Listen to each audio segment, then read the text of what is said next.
All right. Roll call, please. We're here except for Mrs. Chenoweth and Mrs. McDonald. All right.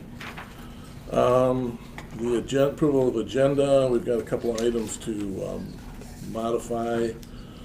The first item is to add the confidential minutes to the consent agenda under approval, and to move item G under receive and file to, so we're going to have confidential minutes will be F in approve, and fire marshal ordinance officer job description will be G in approve.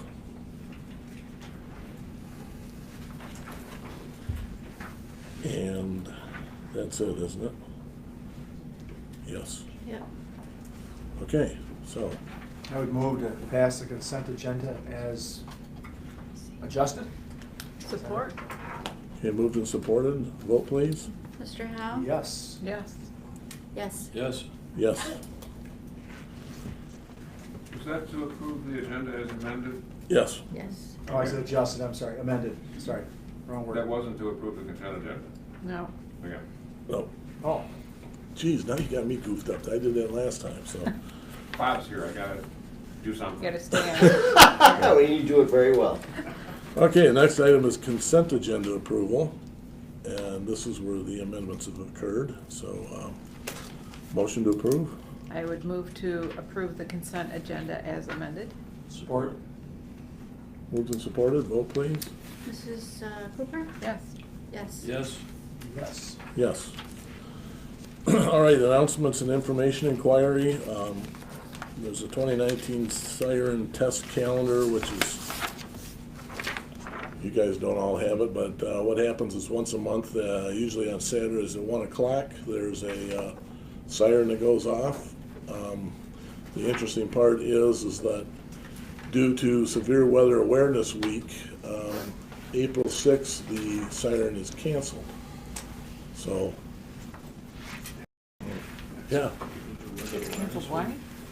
because Spring of, break. it's a special test in Wednesday, what is this, March 27th on Wednesday at 1 p.m. There's a special test in recognition of Severe Weather Awareness Week, so if you didn't know what was going on, you probably know even less. But it's a special test just for the Awareness Week, and then on April 6th, it's canceled due to SWAW Test Week, so I don't understand exactly where we're going with it, but anyways, that's, Still be here on Saturday. good luck with that one. Thanks for the notice. Next item is curbside compost pickup begins Friday, April 5th. The snow's melting. The Huron Valley Egg Hunt is on Saturday, April 13th from 10 a.m. at Duck Lake Pines Park. And then we have, today we have the next item is public comment. Can I say something real quick before? Yes, you may. I'd like to welcome our County Commissioner, Mr. Hoffman, to the meeting. Nice to see him, and the Milford High School students. Glad you came, because tonight it's Mr. Hoffman. That's it, so thank you for coming. So, So, Mr. McGrath's class? Yeah. All right. Try to get that credit. I told him it's almost as good as Mr. Howe's class. Almost. At the other Yep, high school. Almost, at Lakeland, that's right. at the other high school, yeah. See Ms. Phipps in the audience? All right, any other comments? Public comment? Mr. Hoffman? We're at public comments. Yeah. Okay, I'm Hold Bob on, Hoffman. before we start here, I have the authority to allow for more than 3 minutes. Don't do that. I would like you to keep the comments as short as possible, but I have a suspicion 3 minutes isn't gonna work, so. I'll make it quick. I'll Make it try to quick. be as brief as I can, and I thank you very much. I'm Bob Hoffman. I'm here as a private citizen. As you all know, I own a 299-acre working farm in Highland and Rose Township. The township line goes right through my house. About a third's in Highland. Most of the farm buildings are in Highland. And I have a problem with your subcontractor, Oakland County Equalization, the way they're assessing my property and why they're assessing it the way they are. After I built my observation/wine tasting room, they assessed it as a house. You guys pointed out to them it can't be a house. It can never be a house. I gave you a letter that I gave to them. Then they came along and decided to call it commercial. Pointed out again, gave them a letter from you guys. It can't be a commercial building, and if it were, and I tried to operate a building there, they would take me to court. I have a letter that says you would do that to me. Then they decided to call it a house again in 2018, which means I pay higher tax on that than the commercial beer and wine store they're trying to assess me at. Why'd they do that? Because I have to pay another $600 just for that year, because a house assessment is greater than a commercial wine store, beer and wine store. So then, other things they've done to me, when they were assessing it as a house, and a house has a kitchen, a bath, and all these other things, right, and bedrooms. Mine has a kitchen, but there's no bathroom and there's no bedrooms. So what they did is they took the kitchen, they were assessing me already for this observation room, they put the kitchen in a 400 square foot caretaker's house I have. I caught that. They said, oh, it was a mistake. Well, it has to be a manual mistake. Then they put a wood burning stove in my other caretaker's house, said, oh, that was a mistake too. Then one time they took away my entire agriculture exemption on my farm, which means I'd have to pay 18 more mills on all that. I caught that. They said, oh, it was a mistake. I said, what kind of mistake? It was a computer error, computer glitch. I said, all right, did that just happen to my property or how many others around me? Oh, no, it was just you. So they fixed it a little bit at a time. I have 4 parcels. They'd fix one, then they'd fix the other. I had to keep dogging them to fix that. Then they went back to call it commercial again. Is it correct? They. Oakland County Oh, Equalization, okay, your okay, subcontractor. okay, gotcha, thank you. So then what they're doing, they're alleging, oh, another thing they did is they took my property in Highland Township and a third of my house, which they're assessing half of it each side, but it's about a third in Highland, and they now are calling it residential agriculture, which creates more problems. And all my property in the other half of my house in Rose Township's agriculture. Both these parcels in Rose and Highland are assessed by Oakland County Equalization. Then they decided that 10% of my new structure is commercial, so they're going to take the ag exemption away on that, the ag residential exemption on that, 10% of it. Then they lowered it to 8%. This is all arbitrary. They have no basis for this. Then they put it back at 10%. Well, you know what they did for 2019? Now they're saying it's 18% the entire building. Another thing they did is on their diagrams, I have an upstairs and a downstairs, as some of you know. On their diagrams now they show one over here and one over here like they're 2 separate buildings, and they're assessing them the same per square foot, and you can't do that. What they're saying is each one of these has a basement and a roof. That's not true. You have to discount the second floor by about 30% to assess it. So they're doing that to me. And I can be standing right here in the pasture, and I'm in Highland Township. I go like this and I'm in Rose, same pasture, I cut hay out of it, everything. This piece of land is worth $5,500 and this is worth $3,700. They've overassessed everything. Why do I think they're doing this? Because I have the nerve, this is my opinion, to stand up to them. I pointed out to them, I went to Lansing and spoke against an assessor bill they had last year, and I went there as Bob Hoffman, private citizen. That's all I did. I never told them anything else, any other jobs I have. And I went there and stood up and I said, I'm opposed to this because it takes local control away. You can't really identify the problem. And this is unnecessary because you'll limit competition and the local municipalities have no control. I did the same thing in Novi. They had a public hearing. I went and talked to the state legislatures, representative there. I did the same thing. They came unglued. Then I pointed out to them on a couple occasions about there's a lot of properties in Oakland County that are being overassessed. They're selling for less than 2 times SEV. And when I was in Lansing, I said, Oakland Township, Bloomfield Hills, the homes in 2017 that sold for more than $500,000, 50 to 60% of those sold for less than 2 times SEV. So I asked the legislature, what does that mean? Are prices dropping? Or are they overassessed? Prices definitely aren't dropping. I just read another statistic. There's 36 homes for sale right now in Bloomfield Hills. They've been on the market an average of 300 days. 11 of those 36 are listed for less than 2 times SEV and they don't sell. And that's the problem. I think they don't want people standing up to them. They're putting me through the ringer. And the sad part about this is you guys have a contract with them. And the contract says that they can't take away your local control. Rick is really the chief assessor in the township. That's his role, even though he doesn't physically do the assessing, just like he's chief law enforcement, code enforcement, and all that other thing. And it also says in your contract that you have to defend Oakland County Equalization for their acts. I'm in the Court of Appeals for 2017. I'll be there again for 2018. I suspect you guys have spent $6,000 already so far, the taxpayers' money. Another thing worth pointing out, they're getting another $2,500 out of me a year. Total $4,000 for my addition. $2,500 is what I don't think is right, and out of that, you guys get about $400 or $500. So far you've spent about $6,000. You're going to spend 10 in the by the time it's over in the Court of Appeals to get $500. Not a good business sense. We went to MTT. The hearing officer said, she's like pulling her hair out, like, can't you guys stipulate to this and settle this thing? And I said, I'm willing to do it. Rick came to MTT so he'd learn what's going on and suggest that maybe you guys are violating our local ordinances. And he would agree to having a meeting. Oakland County said, nope, we want you to decide it. So again, we'll go there next year again. It'll cost you guys another 10 grand. They have to fix it up. I'll suggest they're errors, but I think they're, in my opinion, they're intentional. And it's costing you guys a lot of money, or the taxpayers, I should say. Thank you. Is my 3 minutes up? Ding. Thank you very much. Appreciate it. I want to thank you for enlightening me. I didn't know that. I didn't know this was all going on, so it's good to know. So Lots of people don't really understand. Yeah, right. Getting overassessed. correct. So this is probably a good opportunity. We've got a classroom here. What happens is, in order to pay for all the activities that government does from the local level up to the state level, they assess property taxes, which your parents all probably pay if they own their homes. The properties are assessed by certain factors, and it really is, it's formulas, and they establish a value of that property, and then that value is then used to determine how much property tax you pay. And what's happened in Highland is we've tried to maintain the goal of what our population has asked us to do, and that's to maintain a rural environment.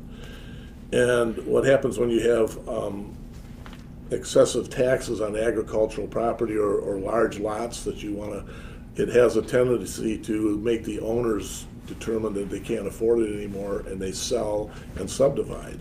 So it's contrary to what we really prefer to have. We prefer not to have people have to sell their properties because we've taxed them out of their homes, or because it just makes more sense to give up and walk away from it. So in this scenario, Mr. Hoffman came to me because he felt that my position was such that he's a taxpayer, I'm the chief officer here and the assessor, and we ended up doing some investigation into it, and so things transpired that have not come to a result yet. There is a court case pending, and so we have to wait until we find out what the court says from our end, and Mr. Hoffman does too.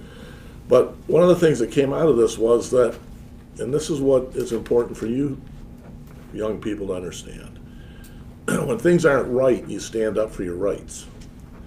Sometimes you'll get beat back into the ground like you can't believe, even though you're correct.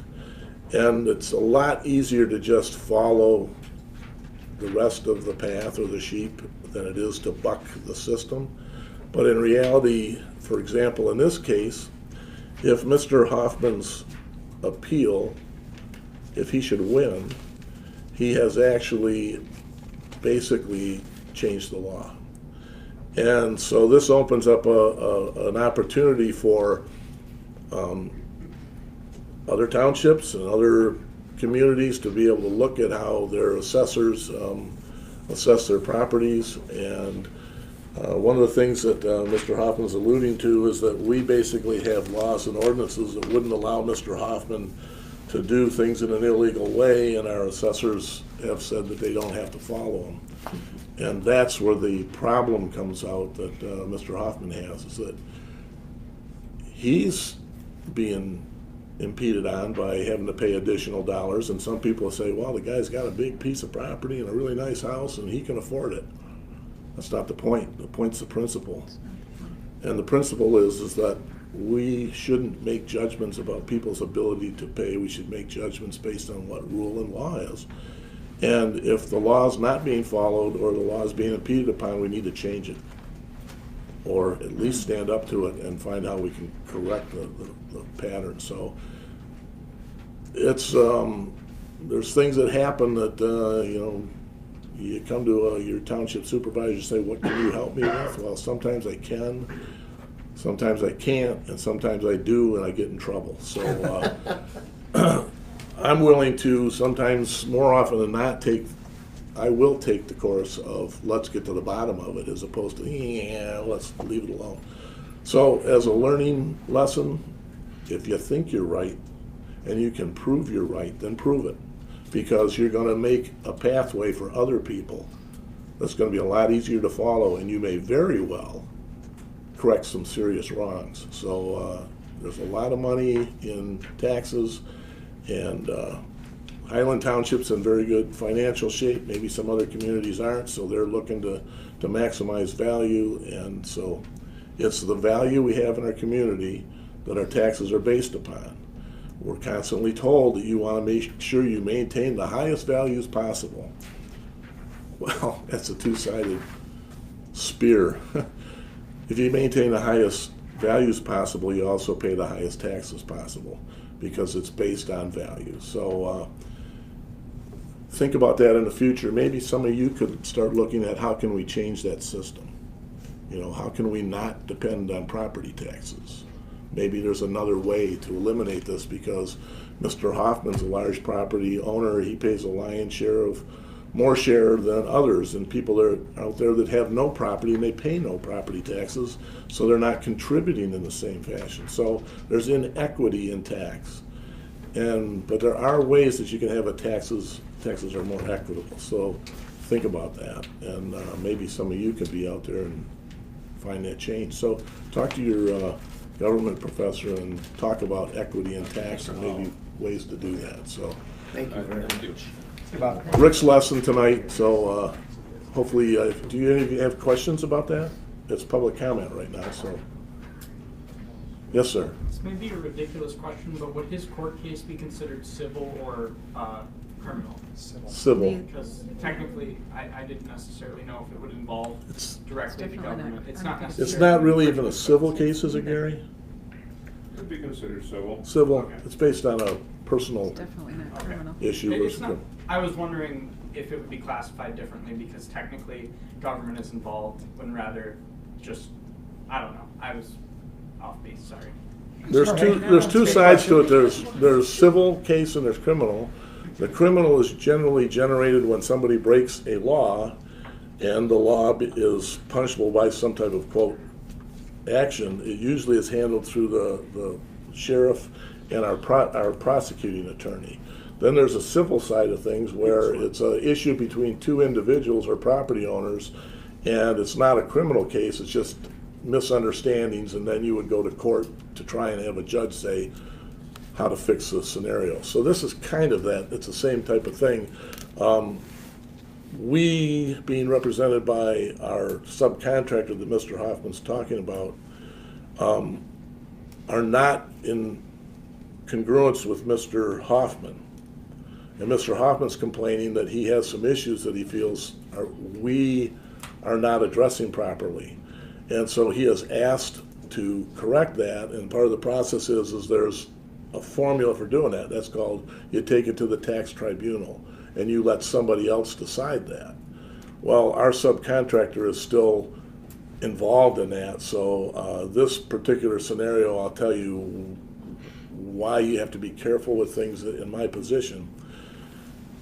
We have a subcontractor, and when the supervisor, myself, goes in front of a judge and says they're not completely in agreement with your own subcontractor, that kind of is a little bit different for most people to handle. So the subcontractor, of course, is not happy. So, and you probably can understand that. I mean, it's one of those things, well, geez, you hired us. Why are you questioning us? Well, here's my personal opinion on that, so that you understand how this came about. We have over 8,000 properties in the community. If only one person comes to me and says there's a problem, and that problem appears in my own mind to go, something needs to be looked at here, that's only one case. So it doesn't seem like that should be a scenario where we should be all up in arms or concerned about it, because it's just one case. So there's more to it than that, and I can't discuss that part of it. But so what I'm getting at is I have to be careful of how I perform my duties, but I do also have to be assure our public that we're there for our constituents as well. So it's a tough job in terms of being able to, you don't like to take sides if you can avoid it. You would just as soon, to be honest with you, a judge solve it, so we don't have to be the judge and jury.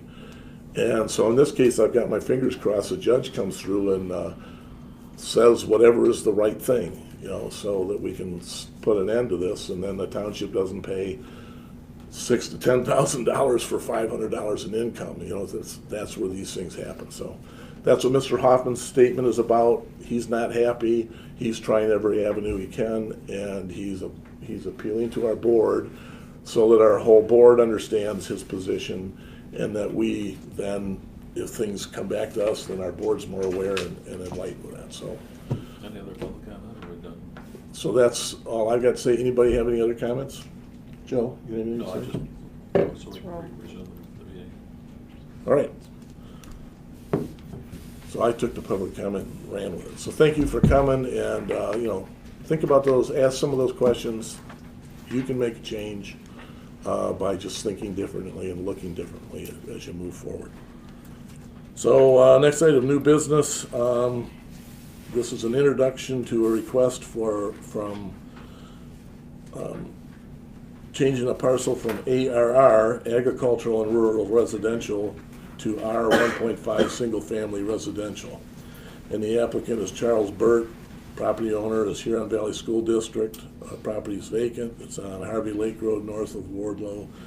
And the ID number is 11-14-100-054. So this is just an introduction. We're not voting on it tonight. So because you guys are going, what the heck is he talking about? Huron Valley Schools owns a piece of property that connects to Spring Mills School. It's approximately 60 some odd acres. They've decided to sell that property. The property is zoned what's called agricultural rural residential. That means it's meant to be large lots. In that formula, the value of that property is supposedly less than if it were in smaller parcels where you could get more homes on it.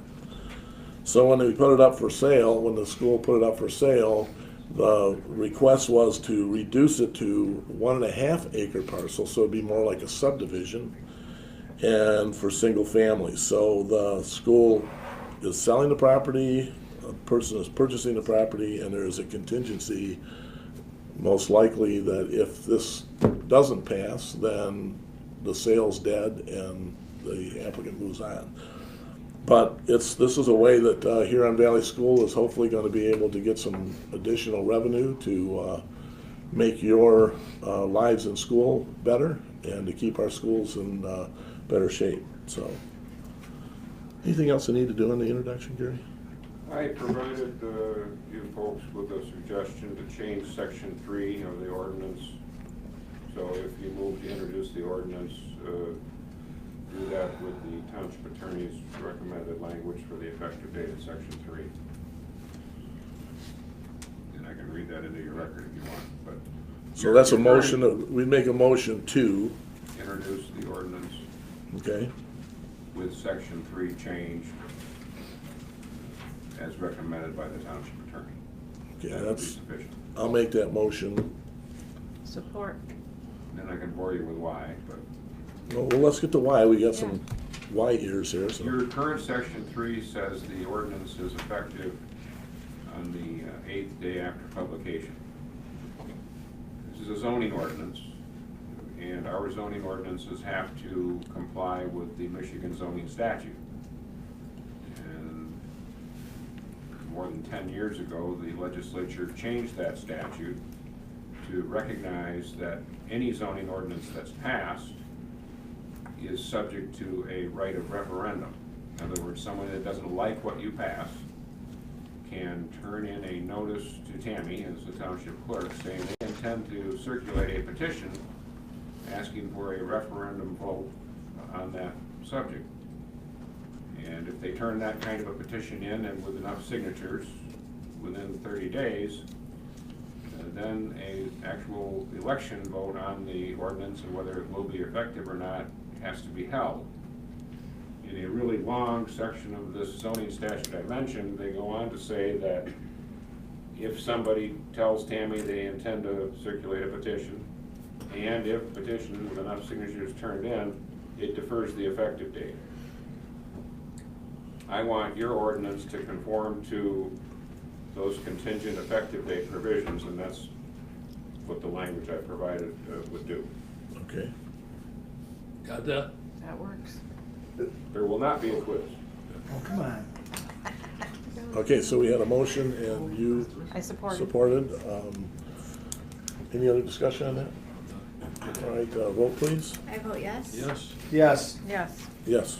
Motion carries. All right, the next item is introduce proposed ordinance number 462 to amend the Charter Township Code of Ordinances regarding the ignition, discharge, or use of fireworks to conform to state law. May I address the board? Yes, you may. Please. My recommendation is that you postpone introduction until your next meeting. The reason is that although the state law was changed to limit the number of days that people can use fireworks, it was also changed to specify the only penalty that you may have in this type of an ordinance. Currently, your ordinances say that unless a specific ordinance says otherwise, a violation will be a misdemeanor, a crime. The state law that was just passed says the only penalty that can be assessed is a civil fine of $1,000. This ordinance does not provide for that. You can't adopt the ordinance later except in the form you introduce it. So at your next meeting, you'll have an ordinance that has everything required. There were some other changes to the fireworks laws that I also wanted to bring to your attention. One is that the legislature has now recognized a local government's ability to regulate temporary fireworks sale structures, the tents that pop up around the 4th of July. Previously, municipalities had no ability to regulate those at all. You now do, although that authority won't take effect till August of this year. Finally, there is a provision in these new fireworks laws that allows a fire emergency that's been declared in the state and ordered by your fire chief to trump the days that people can otherwise shoot off fireworks. So if there was a extreme dry fire emergency in this area on the 4th of July, the fire chief could effectively prohibit the discharge of fireworks on that day. So there are a few other things to include in an ordinance, but the main reason is the penalties don't match up with the state law. All right. Then I'll make the motion to postpone introduction of proposed ordinance number 462 until our April 10th meeting. Support. Okay, moved and supported. Vote please. Mr. Savia? Yes. Yes. Yes. Yes. Yes. One silly little comment would be the Saturday and Sunday preceding Memorial Day. Typically, you know, some people celebrate Memorial Day on different days, okay, so that would be something we need to check carefully. I find it interesting that you can, under this new law, you can use them on the 2 days before Memorial Day and the 2 days before Labor Day, but not on those days themselves. I'm half expecting, and this is a lame duck bill amongst how many that the legislature rammed through in December. Kind of silly. I'm thinking somebody forgot something, and that we'll probably see a correction of that coming out. I ran out of time today. I wanted to check to see if somebody had already introduced the bill. That's a big to window. change that, but Nowhere. you can shoot them off the 2 days before the holiday, but not on the holiday. Strange. And different people celebrate Memorial Day on months and different days. So another thing for you guys. Sorry. Political, whether you're getting into the political part or whatever, I retired in 2006. In 2012, I ran for this job. Really not because I wanted to be into politics, because there was things that I thought I could be an asset to the community for.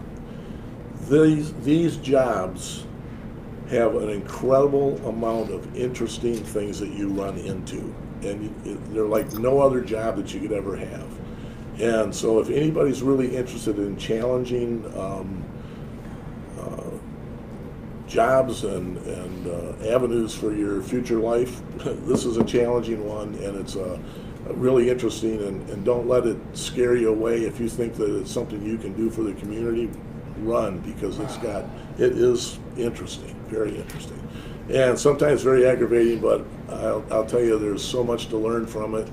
I'm 66 and still learning a whole bunch of stuff, and so it's a continuing education. It's like a college education on steroids. So keep that in mind. It's not a bad thing. It's a good thing, because you do have opportunities to affect what happens to your friends and relatives and neighbors. So so enough on that one.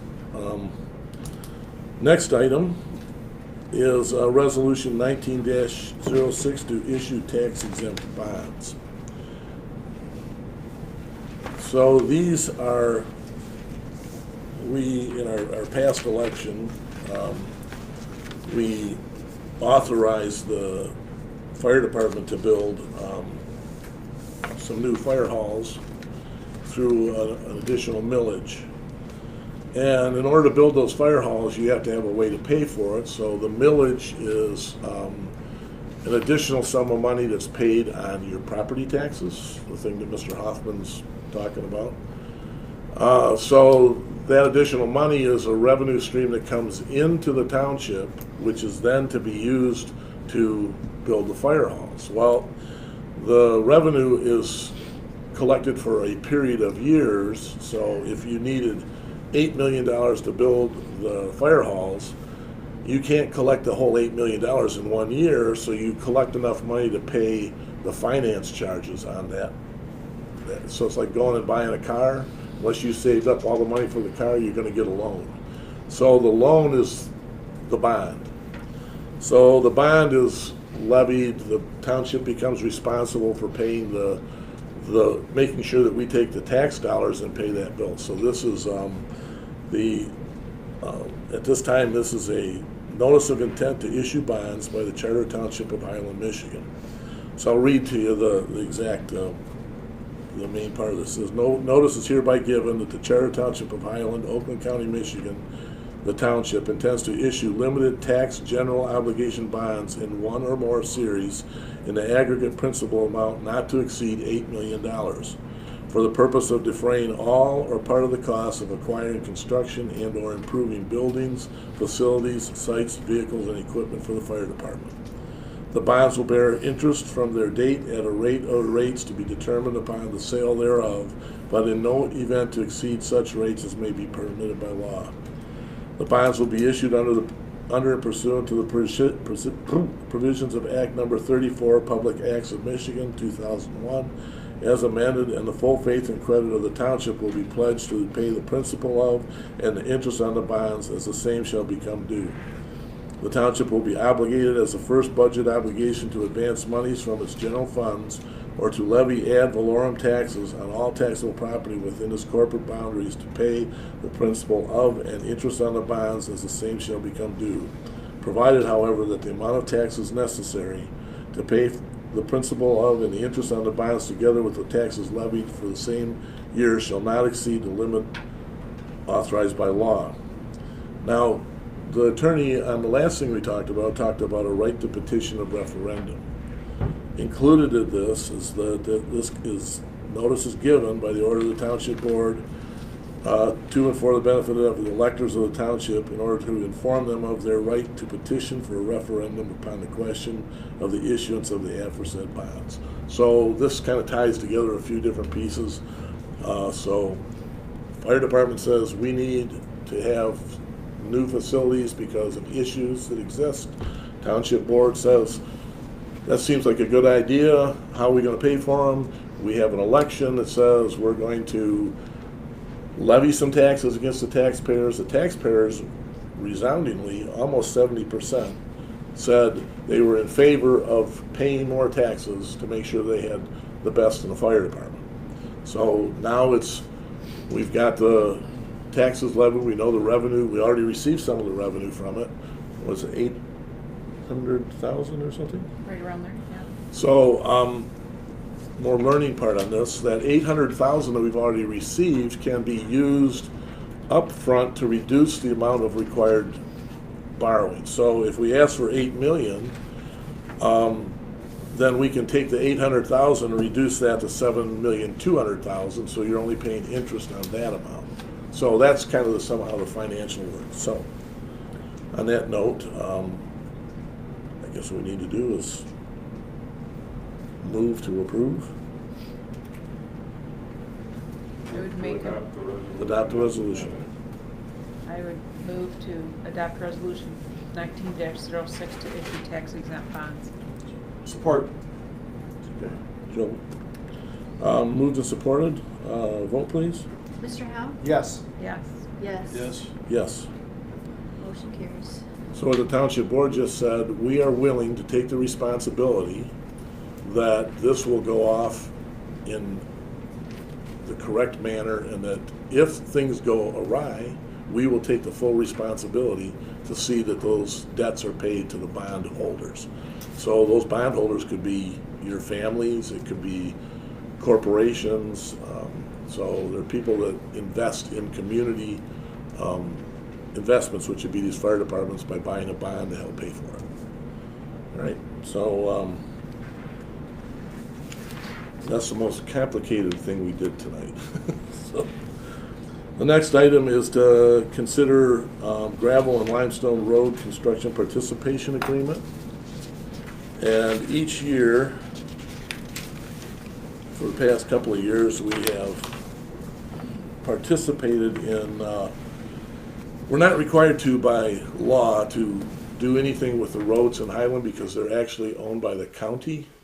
The county receives its money through gas tax, not through property tax, which is a confusion most homeowners have, is why isn't the township fixing the roads, or why, we pay our property taxes. Well, that's not what pays it. It's gas tax. So when you levy tax on an item that keeps being used less and less because of more efficient vehicles, it's not a very effective way to cover it. But in any event, in order to assist in having better roads for the community, what we do as a township government is we allocate some funds to help cover the cost, defray the cost of gravel to add to the gravel roads as the county does it. So what that does is it improves overall value to our community as a whole. So we've found that there's never really, I don't think we've had anybody contest this. Right. So it is obviously a value-added spend of taxpayers' dollars to invest in roads that should be paid for by gas tax, but they don't have the money. So we don't want it to just go to, how many people live on dirt roads? Not too many, but that's enough. You know what it's like to drive up and down them. So, so there's two considerations here, two motions. I'll make the motion. Okay.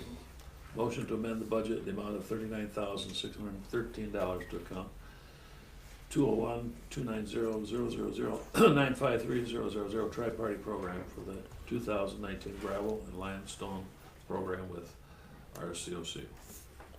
Okay. Supported. Vote please. All right. Mrs. Cooper? Yes. Yes. Yes. Yes. Yes. Motion carries. Okay, the next motion. Motion please. I need authorization to sign the contract. I would move to consider the 2019 dust control program be signed by the supervisor. Did that first motion by Joe approve the agreement? No, just the budget The amendment. budget amendment.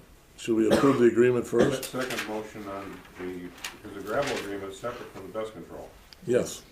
So you need a second motion on the gravel agreement. That's what we're doing.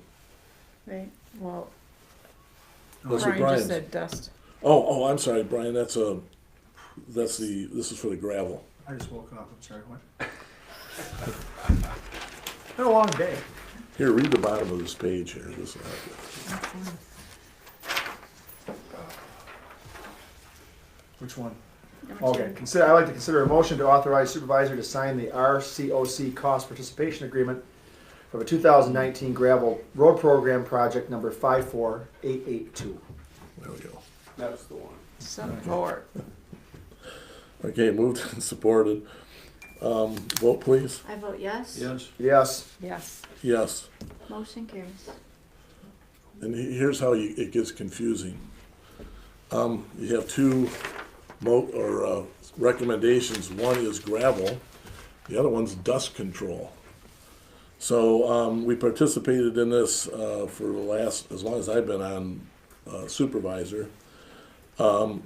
What we decided to do last year was to authorize 5 blanket applications for the amount of $51,316.20. What happens on this is we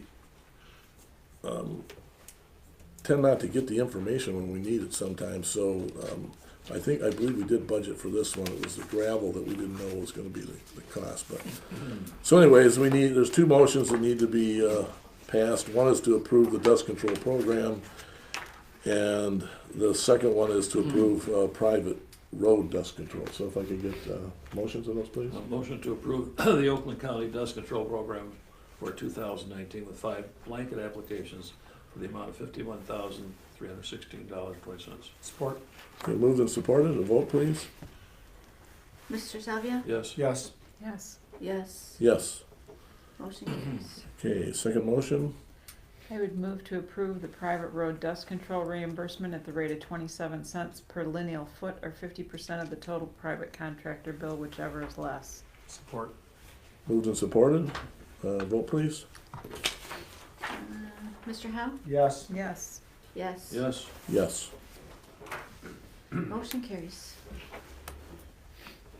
All right. Anybody have anything perfect timing? Yeah, if you want to ask any questions, I'll open a short public comment at this time. Gary?